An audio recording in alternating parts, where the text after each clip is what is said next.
Alright, ladies and gentlemen, I am here on the channel, last video, here for the night. So, I'm going to start talking about some wrestling news here. So, the Royal Rumble card, the official updated card for the Royal Rumble on February 2nd. Obviously, you had the men's and women's Royal Rumble match, Cody Rhodes and Kevin Owens ladder match for the Undisputed and Winged Eagle Championships, DIY versus the Motor City Machine Guns, and a 2 out of 3 falls for the Tag Team Championships. It's going to be some... That men's Rumble's going to be good, man. It's stacked. It's a great card that you don't need to add anything because the Rumble matches are already long in itself. The 2 out of 3 falls match is going to be at least probably 20-30 minutes. Very surprised the tag title match is actually making the show. They're going to tear the halves down though. It's going to be a hell of a good match. So a pretty good card for the Royal Rumble. So apparently Charlotte Flair is officially returning at the 2025 Royal Rumble. This doesn't come as a surprise to me. It's pretty obvious. I guess you probably wish her return wasn't advertised. I guess it was obvious it was going to. I guess it was obvious she was going to be in the Royal Rumble where she returns. I mean, you can say, oh, it should have been a real surprise. Everyone already knows she was going to be in the Royal Rumble. People just wanted to do a fake outrage. Everyone knows Charlotte is fine to be in the Rumble. Same with Becky Lynch. They're both going to be back. People are already saying it. And, I mean, do I like them announcing who's in the Rumble beforehand? People will get their hopes up for surprises, and when they announce wrestlers, they're like, oh no, just for a fake outrage. You're not going to get many surprises in the Royal Rumble. Like, you could have said, oh, they shouldn't advertise Charlotte Flair. Like, we know she was going to return. Charlotte's going to return. Becky's going to return. Are these real? Those wouldn't really be that surprises to me, but this has always been the case. We all knew she was going to come back anyways. Damian Priest has been transferred to SmackDown. Waller and Theory moved on to Raw. Yeah, it's a good change. He needs to get away from the Judgment Day. So I think it's a good choice. And the Miz has been transferred to SmackDown. The Miz is back on SmackDown, pal. So here's a match that's been discussed for WrestleMania 41 via Fightful Select. Rhea Ripley and Bianca Belair have been discussed for WrestleMania 41. You can never say no to a dream match, but they should have Jade and Bianca, and then Rhea and Io. It's what I think they're going towards, but who knows? That's just kind of some discussions.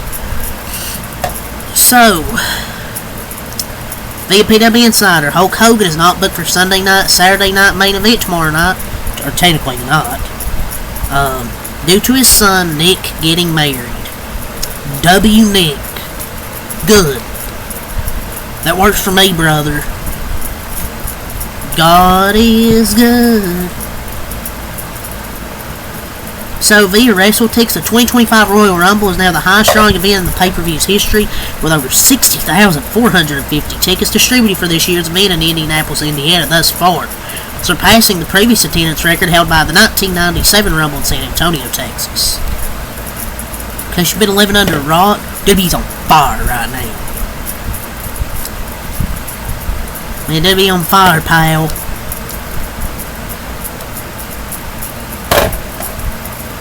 So TMZ is now reporting that Nikki Bella is in fact in talks with WWE for a return to the ring. She's said to already be training in case an agreement is reached.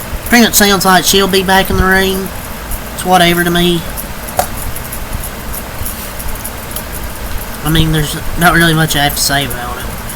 But the discussions, they had significant discussions. They have transpired between her and WWE for return to the ring. Discussions have said to have been successful on the WrestleVotes Radio Backstage Pass. So yeah, it sounds like she'll be back in the ring. So NXT this week pulled in 812,000 viewers and 0.22 in the 1849 demographic. Man, NXT beating AEW every week, man. You love to see it. Man, the card wasn't really great, and it still drew 812K. NXT could pull more than that. Next week has an amazing card, and watch it do less. It's kind of crazy how the smaller cards sometimes don't draw more than the amazing cards. Bad Bunny says he is in fact the greatest celebrity wrestler ever. Whew. I mean, I think he's good, but I mean, he wants to be like Jeff Hardy-ish. I mean, I hate Logan Paul as a person, but I mean, I'll say Logan Paul in the ring. I don't like him as a person, but he's damn good in the ring, I'll give him that. So, CM Punk had a line about Hulk Hogan, about something he would eliminate him in the Royal Rumble. He basically said something along those lines, and during this week, apparently, that was unscripted. There's no hate on Punk for it, and backstage people laughed about it. Man, CM Punk cooked his dusty ass. He got a big fucking pop from the crowd. But I was told it was because of politics. Because of politics where he got booed. No, people just don't care about Hulk Hogan. It's not because of politics or anything. I just don't care about Hulk Hogan. In 2024. Or excuse me, 2025. Just don't care. Stone Cold shared via Instagram a few days ago. He had replacement surgery 7 weeks ago. Says everything is healing nicely. Explains why he wasn't at the Raw Netflix thing, because he had that knee surgery. So hopefully it will heal up soon. Jeff Hardy still wants his dream match against Roman Reigns before he retires. Unless he can get back to WWE, I don't think it's going to happen. So Netflix is raising subscription prices in the US. Ad-supported tier will now cost $7.99 per month, up from $6.99. Premium tier will now cost $24.99 per month, up from $22.99. Of course, right when they add Monday Night Raw. I mean, it's not really that big of a difference. It's like $1 and then like $2. Indianapolis, Indiana is on the table to host WrestleMania 43 in 2027.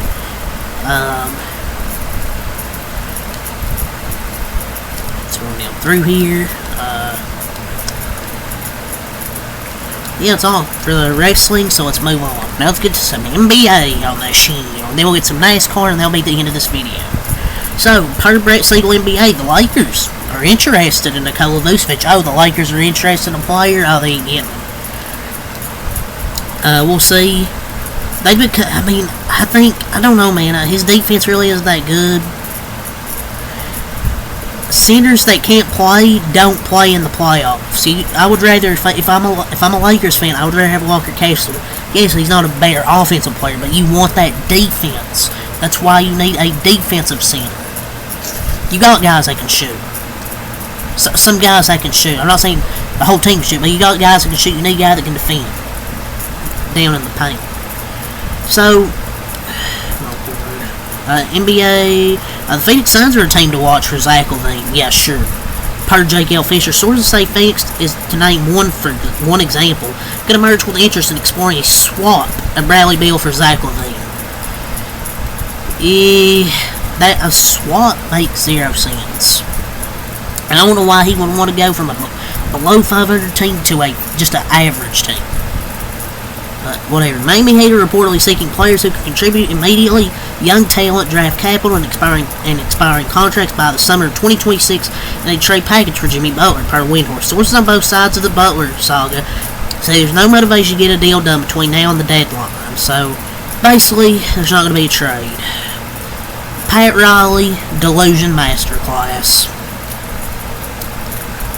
I just want this Jimmy Butler thing to be done. I'm tired of fucking talking about this shit. The Lakers have shown little aggression in trade talks and are not eager to part with their future first-round picks, per Windhorst ESPN. The Lakers' recent discussions with teams show little sign of aggression, sources say, and those actions speak to their concern level about their stars at the moment, because they've showed some hesitance, apparently, to trade picks. The Lakers need to do something, man. They need to get one trade. I mean, because I'm not saying get a star, but at least make a move. The Milwaukee Bucks have made Chris Middleton and Bobby Portis available in the trade market. I don't know, man. I feel like trading Portis would be a mistake for them. Tommy! I think he's a good, impactful role player for them. So, apparently, the Memphis Grizzlies are reportedly lurking in the Jimmy Butler sweepstakes. I wouldn't mind acquiring him for a playoff run. The Grizzlies are lurking in Butler trade talk, sources said, and have been in contact with the Heat during the process. Rival league executives believe Memphis is trying to combine a talent influx with offloading some future salary so it can facilitate a contract extension for Jaren Jackson Jr. as early as summer. As this summer, Butler meanwhile has made it known that he could opt out of his contract this summer to seek free agency. He said anyone but Memphis. That's kind of interesting. He wants to go. Trade me anywhere, but he doesn't want to go there. But I think he could go to a 500 team in the. He could go to Phoenix, be a 500 team. His trade wish list is simply to leave Miami, as long as he's not traded to Memphis. Yes, don't want to go to a top 3 team in the West. Bill Simmons, he has a trade idea. The Warriors, Anthony Davis. Lakers get Draymond, Dennis, Jonathan, TJD, 2 first-round picks and 29 picks. Well, yeah, okay, man. Why the fuck did I trade that trade idea? That's not gonna happen. Bradley Beal's agent says there is no truth to reports that Beal is willing to waive his no-trade clause for teams like the Bucks, the Heat, the Lakers, and the Nuggets. I mean, that is what an agent's gonna say. I don't think he wants to stay on that team anymore. The Jimmy Butler trade could happen in the next few days with potential teams such as the Hornets, Pistons, Raptors, and Wizards getting involved as facilitators. Jimmy Butler traders, okay, dude. This motherfucker's gonna send him to the Wizards. Lonzo Ball is a player who's expected to be on the Lakers' radar. Yeah, sure, pal. That ain't happening. See if we got anything else here. LeBron and AD are growing concerned about the Lakers' ability to make significant roster upgrades for their 2 tradable first-rounders. I mean, if it's those 2 are concerned, you need to make a move. I'm like, they're a solid team, but if they don't make a trade, they're going to be the same way they were last year. Bradley Beal is open to joining the Milwaukee Bucks. The Heat have had some productive conversations on a potential Jimmy Butler trade this week. The Rockets are showing interest in Robert Williams III.